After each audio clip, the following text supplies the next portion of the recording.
তেজগাঁও কলেজের এইচএসসি শিক্ষার্থী সাকিবুল হাসান রানা হত্যার বিচার দাবিতে বুধবার দুপুরে তৃতীয়বারের মতো ফার্মগেট অবরোধ করেন সহপাঠীরা।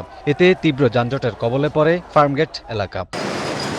যান চলাচল স্বাভাবিক করতে চাইলে শিক্ষার্থীদের ক্ষোভের মুখে পড়ে পুলিশ। তাদের দাবি, মামলায় ৩ জন গ্রেফতার হলেও মূল হোতা এখনও গ্রেফতার হয়নি। অবিলম্বে আইনের আওতায় আনতে হবে, দ্রুত গ্রেফতার করতে হবে। শেষ পর্যন্ত আন্দোলন চলে যাবে যতক্ষণ পর্যন্ত তরুণ সেলিমকে বহিষ্কার না করা হবে। পুলিশ প্রশাসন আমাদের সাহায্য না করে উল্টা আমাদের এগেইনস্টে তারা অ্যাকশন নিতেছে। এদিকে ৭ কলেজকে সেন্ট্রাল ইউনিভার্সিটিতে রূপান্তরের অধ্যাদেশ চেয়ে দুপুর ১টা থেকে সায়েন্স ল্যাব, টেকনিক্যাল, মহাখালী এলাকা অবরোধ করেন শিক্ষার্থীরা। এতে সড়কে যান চলাচল বন্ধ হয়ে যায়। ভোগান্তিতে পড়েন সাধারণ পথচারী।